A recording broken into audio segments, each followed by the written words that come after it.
Este programa é livre para todos os públicos. Pelo sinal da Santa Cruz, livrai-nos Deus, nosso Senhor, dos nossos inimigos, em nome do Pai, do Filho e do Espírito Santo. Amém. Amém. Marcos, Evangelho de São Marcos, capítulo 1, versículos do 21 ao 34, para você acompanhar conosco. Evangelho de São Marcos, capítulo 1, versículos do 21 ao 34. Que Deus te abençoe através desta palavra. Deus que ouve a sua súplica hoje, que sabe dos seus anseios, dos seus sonhos, dos seus projetos, que Ele te abençoe, que Ele te conceda tudo de bom, apenas o que é bom, mas tudo de bom que o seu coração deseja, e que esta palavra traga para você a paz que você necessita, que esta palavra que é de Deus para você te liberte, que esta palavra perdoe os seus pecados, que ela seja o começo de uma nova vida com Jesus, seja uma renovação para você, que a paz de nosso Deus entre na sua casa, mas sobretudo no seu coração com esta palavra. Evangelho de São Marcos, capítulo 1, versículos do 21 ao 34, diz assim: Entraram em Cafarnaum. No sábado, Jesus foi à sinagoga e pôs-se a ensinar. Todos ficaram admirados com seu ensinamento, pois ele os ensinava como quem tem autoridade, não como os escribas. Entre eles, na sinagoga, estava um homem com um espírito impuro. Ele gritava: Que queres de nós, Jesus Nazareno? Vieste para nos destruir? Eu sei quem tu és, o Santo de Deus. Jesus o repreendeu: Cala-te e sai dele. O espírito impuro sacudiu o homem com violência, deu um forte grito e saiu. Todos ficaram admirados e perguntavam uns aos outros: Que é isto? Um ensinamento novo e com autoridade.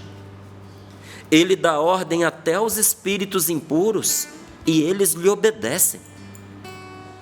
E sua fama se espalhou rapidamente por toda a região da Galileia.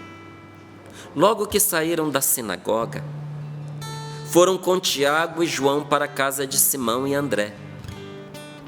A sogra de Simão estava de cama, com febre, e logo falaram dela a Jesus. Jesus aproximou-se e, tomando-a pela mão, levantou-a. E a febre a deixou, e ela se pôs a servi-los. Ao anoitecer, depois do pôr do sol, levavam a Jesus. Ao anoitecer, depois do pôr do sol, levavam a Jesus todos os doentes e os que tinham demônios. A cidade inteira se ajuntou à porta da casa. Ele curou muitos que sofriam de diversas enfermidades. Expulsou também muitos demônios e não lhes permitia aos demônios falar, porque sabiam quem ele era. Palavra da salvação. Glória a vós, Senhor. Glória a vós, Senhor. Entraram em Cafarnaum no sábado. Jesus foi à sinagoga. No sábado ele foi à sinagoga e se pôs a ensinar. E todos ficaram admirados com seus ensinamentos, pois ele os ensinava como quem tem autoridade, com fé e não descrendo. Ele ensinava como quem tem autoridade. Jesus tinha autoridade. Jesus tem autoridade. E não como os escribas, que falavam, não é convicção na voz, mas convicção interior. Ensinavam a palavra de Deus, mas ensinavam como quem não acredita. Porque, Márcio, mas não disse aí que eles não acreditavam, só que a nossa autoridade vem da fé. Quando falta fé, falta autoridade. E se eles ensinavam como quem não tinha autoridade, os escribas, então ensinavam sem convicção, sem fé. E a palavra de Deus, ensinada sem fé, é como qualquer ensinamento. Sabe, se você tira o Espírito Santo da palavra de Deus, é mais um livro a ensinar. A palavra de Deus é viva porque nela está o Espírito de Deus. A palavra de Deus é viva porque Deus nos ensina por meio dela. Então, Jesus ensinava como quem tem autoridade. E estava ali na sinagoga um homem que estava oprimido pelo mal, que tinha um espírito diabólico, um espírito maligno o oprimia.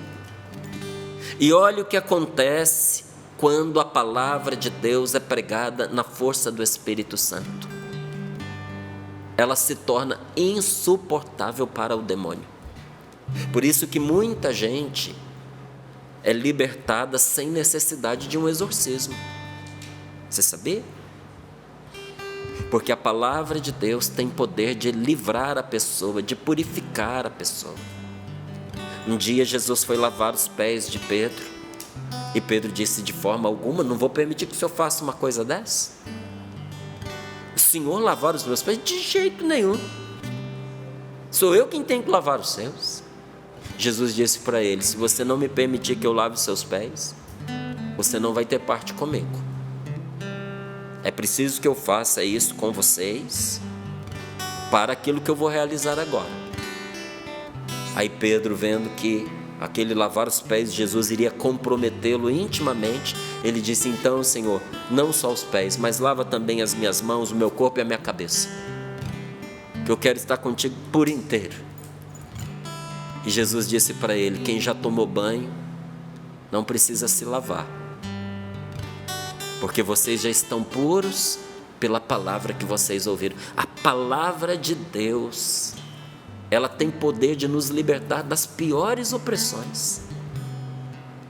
Porque onde é que o diabo vai nos oprimir? Na nossa mente, no nosso coração. É por aí que ele começa.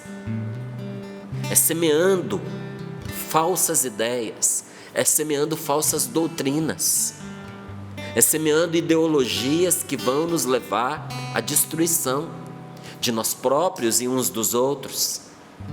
O diabo trabalha para dividir a gente, separar irmãos, separar família, separar amigos, e depois, quando a pessoa está separada, dividida dos seus amigos, dos seus parentes, dos seus irmãos, ele trabalha para dividi-la interiormente. O que é um conflito interior? Senão quando uma pessoa está dividida entre duas ideias ou mais. Quando a pessoa não sabe o que fazer. Quando a pessoa que deveria ser em favor de si mesma se coloca contra si própria. Não é? Tem um dedo do mal nisso daí. É claro que a gente não ignora as enfermidades interiores que todos nós carregamos. A gente traz as nossas doenças interiores. Mas quando aquilo que acontece opera contra a nossa vida, gente, é algo contra a natureza. Porque qualquer pessoa naturalmente se defende, se preserva. Agora, quando a malignidade faz com que a pessoa esteja contra si mesma, nós temos que nos perguntar se aquilo que está agindo na vida dela é só uma força natural, porque, por vezes, uma força sobrenatural está agindo para oprimir a pessoa. E quando Jesus estava pregando, aquela palavra foi insuportável para aquele espírito diabólico que estava oprimindo aquele homem. Louvado seja Deus pelo Espírito Santo, que nas horas de angústias nos faz parar para ouvir a palavra de Deus. E ali naquela hora se deu um exorcismo. porque aquele espírito começou a gritar: que queres de nós, Jesus Nazareno? Viestes para nos destruir, porque a palavra de Deus destrói o mal. A palavra de Deus destrói a obra do diabo. A palavra de Deus conserta o caminho errado que nós havíamos pegado. A palavra de Deus ilumina as nossas dúvidas, a nossa escuridão, as nossas trevas. Quem está com Deus sabe para onde vai. Quem está sem Deus caminha no escuro, não sabe para onde está indo e corre risco de tropeçar e de se destruir. Jesus o repreendeu dizendo: cala-te e sai deste homem. E o espírito impuro sacudiu o homem com violência, deu um forte grito e saiu. Gente, não é uma historinha. Isso foi testemunhado. Antes de ser escrito, foi vivido. E quando foi escrito, haviam pessoas que testemunharam isso e ouviram da boca daqueles que testemunharam. Isso aconteceu. Não era simplesmente um mal mental, era um mal espiritual, e Jesus libertou aquele homem desse espírito diabólico. E todos ficaram admirados e perguntavam uns aos outros: o que é isto, meu Deus? Um ensinamento novo e com autoridade. Ele dá ordem aos espíritos impuros e eles lhe obedecem. E a fama do Senhor se espalhou por aquela região. E logo que saíram da sinagoga, foram com Tiago e João para a casa de Simão e André. A sogra de Pedro estava de cama, com febre, e foram contar para Jesus que a dona da casa onde eles iam ficar estava com febre, estava doente. E Jesus, aproximando-se, tomou-a pela mão, levantou-a, e a febre a deixou. Olha que palavra maravilhosa e reveladora. Primeiro o Senhor nos levanta e depois a doença nos deixa. Você precisa se levantar em nome de Cristo. Em nome de nosso Senhor Jesus Cristo, nesse dia de hoje, você precisa aceitar a mão de nosso Senhor que está se levantando para você através da palavra dele. Deus está te visitando por meio desta palavra. E o Senhor está te tomando pela mão. Levanta. Levanta, porque no momento em que você se levanta, a doença te deixa, a enfermidade te deixa, a depressão vai indo embora, a tristeza nos abandona.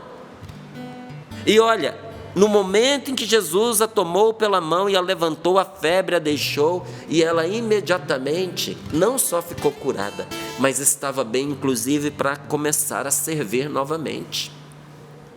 E todos vendo aquilo, a libertação e a cura, ao anoitecer, depois do pôr do sol. Por que ao anoitecer? Por que depois do pôr do sol? Me conta você o que você faz até o pôr do sol. Eu acredito que aí onde você está é igual aqui, a gente trabalha, né? É quando o sol se põe que os trabalhos cessam. Até hoje é assim, naquela época mais ainda, porque as pessoas precisavam da luz do dia para poder trabalhar. É difícil trabalhar no escuro. Então, quando tinha chegado ao entardecer, aconteceu como acontece em muitos grupos de oração hoje, que começam 6h30, 7 horas, que dá tempo da pessoa em casa tomar um banho e ir para o grupo de oração. As pessoas foram ao encontro de Jesus, levando todos os doentes e todos os que estavam endemoniados. Porque eles tinham visto a cura da sogra de Pedro, eles tinham visto aquele homem ser libertado. Aquele que pode resolver isso está aqui no meio de nós. Vamos levar os nossos enfermos e os nossos oprimidos até Ele. E Ele curou muitos dos que sofriam com diversas enfermidades e expulsou também muitos demônios. Porque Jesus sempre cura e sempre liberta. Nunca, nunca duvide do amor de Deus capaz de curar você. Nunca duvide. Essa conversa que de vez em quando se ouve, de que as curas são uma alegoria, são uma representação, que isso era no passado, é conversa de pessoa descrente. É conversa de quem não tem fé. Então é mais fácil dizer que não acontece do que admitir que pela falta de fé a pessoa não experimenta. Deus não está obrigado a fazer o que a gente quer. Mas também nós temos que reconhecer, meu povo, que onde existe fé e oração, muitas graças são derramadas todos os dias, inclusive hoje. Pode ser que haja pessoas que não sejam curadas. Se você leu aqui, olha, ele curou muitos que sofriam de diversas enfermidades. Por que curou muitos? Porque com certeza teve pessoas que não encontraram ali a cura. Porque Deus também atua na nossa vida na medida do nosso entendimento e da nossa fé. É preciso abrir o coração para experimentar o milagre. A falta de fé e a dureza do coração nos impede de receber a graça de Deus. Deus dá, mas a gente não consegue receber. Não adianta só Deus dar. É preciso que se conclua a entrega. Essa entrega não se conclui se a pessoa se fecha. E olha, até em âmbito natural humano isso acontece. Eu já vi muitas pessoas relatarem que os médicos dizem: nós fizemos toda a parte que nos cabe, agora depende do paciente. Ele precisa reagir ao tratamento. Já ouviu isso? Ele precisa querer viver. Ele precisa lutar para viver. E tem lugares, inclusive, que os médicos dizem: olha, ele está em coma, mas funciona vocês conversarem com ele. Entra lá, fala para ele que ele precisa reagir, que ele precisa voltar, porque tudo que precisava ser feito foi feito, mas agora o paciente precisa reagir. Até na medicina natural, humana, a pessoa precisa querer e receber, porque senão a cura não acontece na vida dela. Também com o Senhor é assim. É preciso abrir o coração. Então, nunca duvide da cura que o Senhor realiza em quem recorre a Ele. Pode ser que você, igualzinho esse homem que estava lá na sinagoga, foi buscar a Deus por Ele ser Deus. Talvez esse homem nem imaginava que aquilo que estava oprimindo ele era um espírito infernal, demoníaco. Mas buscando a Jesus, aquele homem encontrou a cura. Buscando a palavra de Deus, ele encontrou a salvação. E olha, nessas duas passagens nós temos aqui, junto com a palavra de Deus, a cura das doenças, a cura dos enfermos. A cura dos enfermos, juntamente com a palavra de Deus, é o sinal mais importante que mostra a salvação de Deus. Não é uma alegoria, não é um detalhe. Porque se assim fosse, Jesus não teria feito tantas curas. E São Marcos, o primeiro evangelista, porque o primeiro evangelho a ser escrito foi o de São Marcos.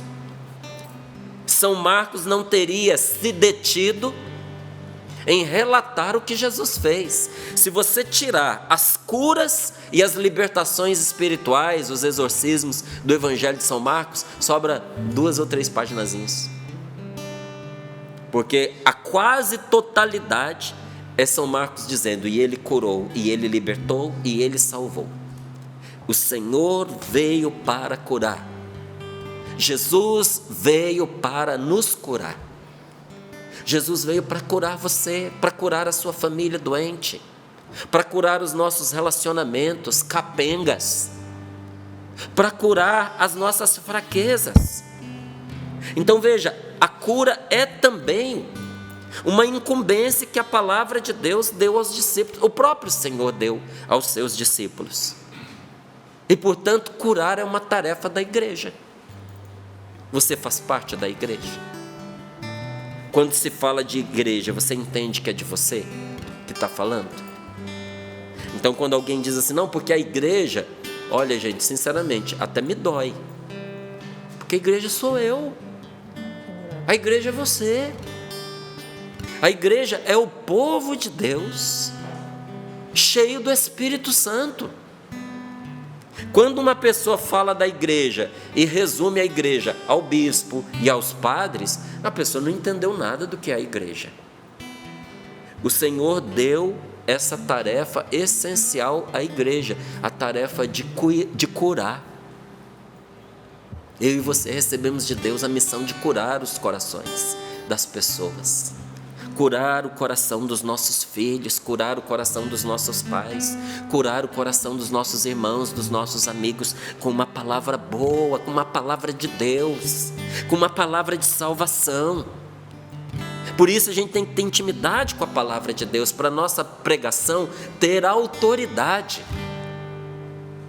Esses dias eu rezei por uma moça que ela estava afetada com as consequências de uma cirurgia e não tinha muito tempo para a gente conversar, então eu guardei uns minutinhos para a gente rezar. E quando terminei ali o momento de oração, a mãe agradecia, ela agradecia, porque aquele momento tão simples de oração foi cura para o coração, para a alma. E ali naquela hora o Senhor já anunciou coisas boas. E quando ela voltou ao médico, as notícias foram as melhores. Mas antes de qualquer notícia médica, a graça de Deus já tinha repousado sobre eles, sobre aquela família. E aquela palavra já tinha feito uma cura interior. Porque o medo da morte, o medo de perder alguém que a gente ama, o medo de ver quem nós queremos bem sofrendo, fere, machuca a gente. E aí vem a palavra de Deus e vem a oração e nos cura. Eu vivi há uns anos atrás uma experiência de quase morte. Foi por pouco que eu morri, por pouquinho. Foram poucos minutos que me separaram da morte. Minha esposa me socorreu, fui ao médico. Passei 4 dias internado para poder me purificar daquele veneno que foi entrando pela minha respiração. E quando eu voltei e achava que já estava tudo bem, o Padre Jonas mandou me chamar. Aí eu fui lá, aproveitei, porque o acidente aconteceu no dia 1º de fevereiro. Então no dia 2 de fevereiro eu estava internado, então não pude renovar o meu compromisso. E diz ali os nossos regulamentos que a gente pode renovar esse compromisso pessoalmente, oralmente, diante do presidente. Falei, vou aproveitar, vou lá renovar meu compromisso com o Padre Jonas. Aí cheguei lá, disse para ele, eu vim aqui, não pude estar na renovação do compromisso, vim renovar meu compromisso pessoalmente aqui, diante do Senhor. Ele disse, aceito, está renovado, agora sente-se aqui, meu filho, porque eu vou rezar por você, porque essa experiência de quase morte deixa uma marca em nós, ela nos fere e precisa de cura. E então o Padre Jonas estendeu as suas mãos sobre mim e rezou por mim naquele momento. Algo muda dentro da gente. Meus queridos, algo muda, sabe? Então, eu e você não precisamos esperar o Padre Jonas. Não precisamos sonhar que um dia, se a gente tivesse descoberto o Padre Léo ainda em vida, vir aqui para receber a oração. Ou fulano de tal, ou um pregador famoso. Nós fomos enviados por nosso Senhor Jesus Cristo para falar no nome dEle e para orar em nome dEle. E a experiência de cura de enfermidades físicas e a experiência de cura interior faz parte da renovação carismática da nossa vida, que Jesus, com a sua salvação, veio trazer para nós. Existe uma vida renovada, uma vida carismática, dada por Deus. E essa renovação carismática da vida passa pela experiência da cura física e da cura interior. Olha como é bonita a experiência da efusão do Espírito Santo, do batismo no Espírito Santo. Como é linda a experiência de quem se encontrou com o Senhor num grupo de oração. Não é só lá que acontece. Mas a minha experiência se deu lá. E eu tenho que dizer para você, a minha vida toda foi renovada. Eu não tinha enfermidade física, mas eu era doente por dentro. Tenho que te dizer isso. E eu carregava muitas marcas, mágoas, feridas, tristezas, sentimentos de morte. Sentimentos de morte, ideias de morte. Que Deus me curou num grupo de oração. E não era um padre que estava pregando no dia que eu fui, era um leigo. Como eu, como você. Mas era um ensinamento simples, mas pregado na autoridade de quem experimentou ao Senhor. E aí, nesta hora, libertações acontecem, curas acontecem. Essas curas são sinais de uma vida nova que está começando. São manifestações do mesmo poder que ressuscitou, o poder do Espírito Santo que ressuscitou Jesus dos mortos. Sabe a força que ressuscitou Jesus? É a mesma que nos alcança quando a gente reza. É a mesma. São sinais de uma vida que está começando. As curas são os primeiros sinais da vida eterna que vence e que anula a morte. Você sabia que a vida eterna vence a morte, vence com força, com poder? Você sabia que a vida do Espírito Santo anula as consequências da morte? Você sabia que quem tem o Espírito Santo vai ressuscitar? Vai ressuscitar.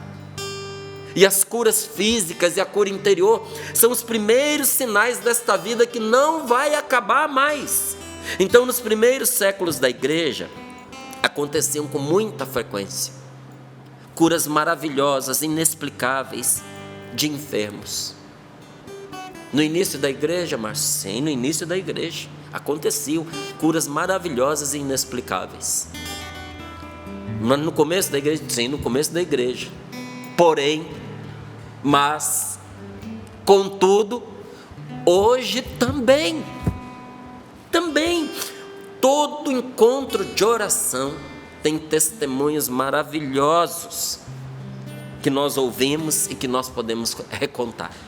Testemunhos maravilhosos. Fui pregar num lugar e estava lá uma moça para me contar um testemunho.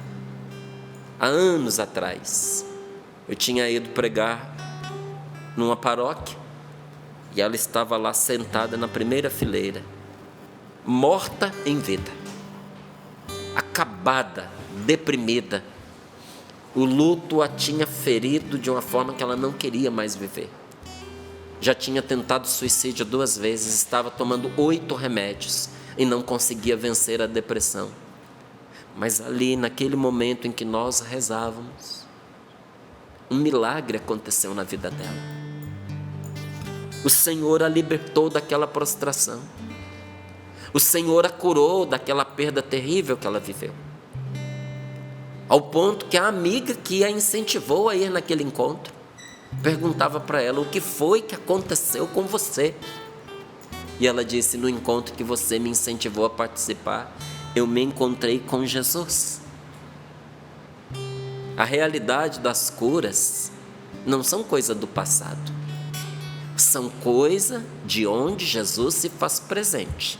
Quem nega as curas, nega a palavra de Deus que diz: onde 2 ou mais estiverem reunidos no meu nome, eu estarei no meio deles. E tudo o que pedirem, se estiverem de comum acordo, o Pai do céu os ouvirá e os atenderá. Foi a palavra que a Paula tirou aqui para nós nesse momento de partilha, né? Está aí, Paula? Veja lá. Tudo o que pedirdes com fé na oração, vós o alcançareis. Tudo é tudo. Quem diz que o Senhor não cura hoje, nega a palavra de Deus, nega a palavra do Senhor. A cura é uma manifestação de que quando Deus começa a reinar na vida de uma pessoa, quando Deus começa a reinar sobre a criação, os demônios têm que ceder. Por que esse espírito teve que sair da vida daquele homem? Porque diante da palavra de Deus que foi pregada, o reino dos céus chegou até ele e Deus começou a reinar na vida dele. Quando você permite que nosso Senhor Jesus Cristo seja o Senhor da sua vida e reine na sua vida, não importa quão antiga e tão poderosa e pesada seja a força do espiritual do mal que pesava sobre você, ela é obrigada a se retirar. Você fica livre. Então, eu digo a você que tem medo da volta de Jesus, que quando ouve falar de reino dos céus, do reino de Deus, fica preso em certos clichês, em certas ideias que não correspondem à realidade. Você que tem medo da manifestação de Deus, da volta de nosso Senhor Jesus Cristo, eu tenho algo para dizer para você. Quando Jesus voltar na sua glória, não será um dia de tristeza, não vai ser, mas de incrível alegria. Incrível alegria, porque todos nós vamos receber a sua vida, e todos nós viveremos eternamente. A salvação trazida por Jesus vem não somente através da palavra que desperta a fé no nosso coração, vem também através da palavra que desperta a fé, mas não só, vem também em curas que restauram os doentes. A palavra de Deus e a salvação trazida por Jesus, nosso Senhor, cura a pessoa, cura a gente. Converter-se a Deus, entrar num processo de cura. É por isso que a pessoa se aproxima de Deus e melhora, fica bem, não é?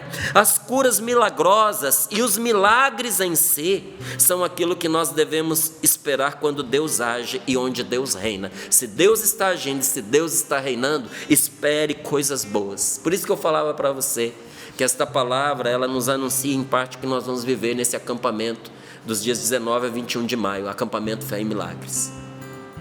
Nós não vamos a esse acampamento para ver se Deus vai fazer alguma coisa. Nós iremos a ele porque Deus fará. O Senhor agirá e não será diferente. Porque aquele que é fiel não volta atrás nas suas promessas. As curas servem para nos lembrar que toda dor e toda morte vão acabar.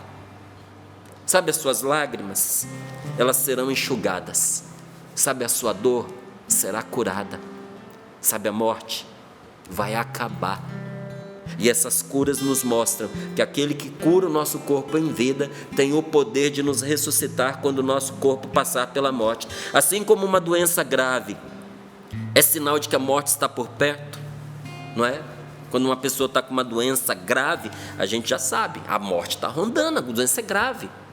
Do mesmo modo que uma doença grave é sinal de morte que se aproxima, as curas são sinais da presença de Deus, da vida que se faz presente, da ressurreição que está ao nosso alcance. Em cada doença grave nós lutamos com a morte, e em cada cura que nós recebemos nós somos devolvidos novamente à vida e sentimos nascer de novo. Olha, as pessoas que testemunham para nós, que receberam de Deus uma grande graça de cura física ou interior, você pode ver que o testemunho é acompanhado de uma conversão. A pessoa não quer mais nada a não ser Deus. Porque depois que você descobre esse tesouro, você troca tudo por ele. Gente, você troca tudo. O que faz uma pessoa deixar tudo, a própria carreira, namoro, dinheiro, segurança familiar, para entrar para uma comunidade como a Canção Nova? O que faz um camarada que é filho único de uma família rica, que vai herdar toda a herança, se torna padre, se torna bispo, e vi isso acontecer mais de uma vez? Você sabe o que é? É ter descoberto o grande tesouro, a pérola preciosa. Você troca tudo por ela. Então, em relação à doença, que a gente está falando de salvação, em relação à doença, salvação significa cura. O que é você salvar a pessoa da doença? É curá-la. E em relação à morte, o que é a salvação? É ressurreição. Quando a palavra de Deus diz que Jesus veio para nos salvar da morte significa nos ressuscitar. Então, por meio de que força Jesus curou?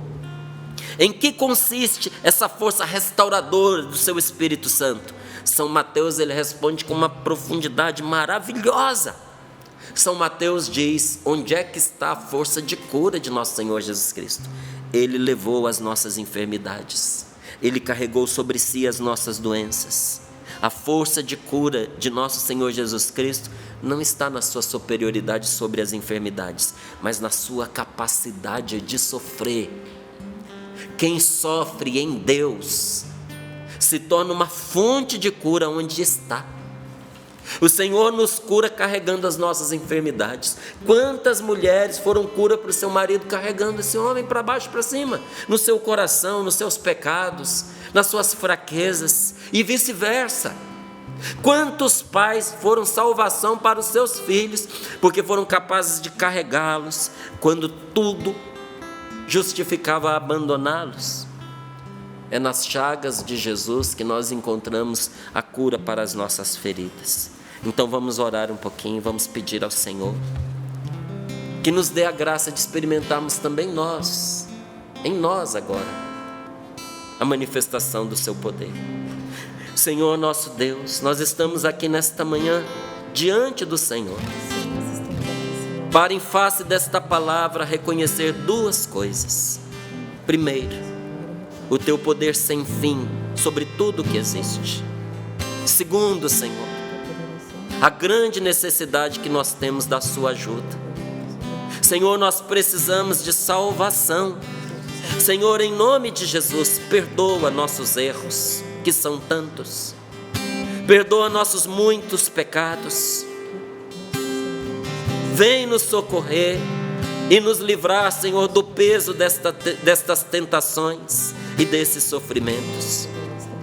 Nós trazemos agora diante de Ti, como aqueles homens e aquelas mulheres daquela cidade trouxeram na Tua presença todos os doentes ao pôr do sol. Nós trazemos agora diante de Ti as nossas angústias, os nossos desânimos, os nossos desesperos.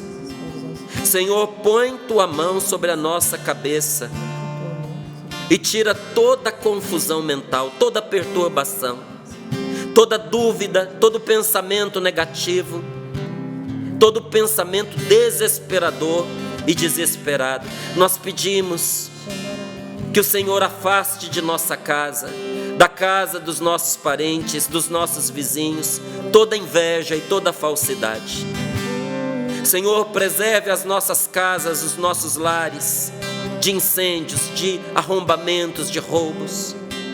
E te suplicamos, Senhor, permita que o Teu santo anjo nos guarde em todos os tempos, mas que, sobretudo, à noite, nos vigie e defenda, para que nós possamos encontrar alívio, encontrar sossego e termos as nossas forças restauradas durante um sono, Senhor, pacífico. Senhor Deus, em nome de Cristo Jesus, impeça agora toda ação diabólica do espírito maligno contra a nossa família. Extirpa para longe de nós o medo, as falsas doutrinas, as drogas, a loucura, Senhor. Senhor, nós te pedimos por todas as pessoas que se sentem perturbadas nas suas mentes, que estão tendo que tomar remédios fortíssimos para manter o juízo no lugar. Senhor, toca nesta pessoa que tem medo de enlouquecer. Expulsa para longe de nós, Senhor, de todos nós, todo espírito que se opõe e amaldiçoa a Deus. Livra, Senhor, o nosso país do flagelo da inflação, que é uma terrível consequência de nossas más escolhas e dos nossos pecados. E por fim nós pedimos, em sua infinita bondade e misericórdia, pela sua palavra, o Senhor pode curar as doenças, o Senhor pode nos erguer de nossas fraquezas, o Senhor pode nos levantar como fez com a sogra de Pedro, da nossa prostração e da nossa enfermidade. Pelo seu poder, Senhor, nós te pedimos agora por todos aqueles que estão orando conosco neste Sorrindo para a Vida. Concede saúde, Senhor, aos nossos irmãos e irmãs enfermos que oram conosco agora. Senhor, cura os que estão doentes, inclusive aqueles que nem sequer conseguem rezar. Tenha compaixão, Senhor, destes seus filhos que estão sofrendo. Senhor, dá-lhes novamente a saúde, a disposição, a força, a paz. Senhor, devolve para este irmão, para esta irmã, o gosto de viver. E nós queremos todos juntos nesta manhã agradecer com o coração transbordando de paz e alegria, porque o Senhor está fazendo maravilhas no meio de nós agora, em nosso lar e naqueles por quem nós estamos orando. Tocados pelo teu amor, Senhor, nós invocamos o nome de Jesus sobre nós. Jesus, Jesus, Jesus. Jesus. Eu vim aqui, Senhor, pedir o teu favor. Eu creio, Senhor, teu toque tem poder de curar minhas feridas, libertar a minha vida, pra me erguer do chão, mudar meu coração, fazer-me enxergar e minha vida renovar. Vem tocar-me com tuas santas mãos. Sei tua presença traz esperança ao meu coração. Alimento a minha fé, confiante posso então clamar. Toca-me, Jesus, cura o meu coração, derrama o teu poder, restaura minha vida, realiza a tua obra em mim. Toca-me, Jesus, cura o meu coração,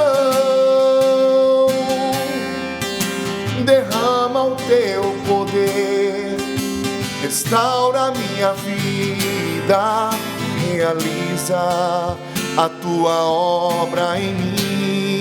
Derrama o teu poder, Senhor, derrama o teu poder, restaura a minha vida, realiza a tua obra em mim.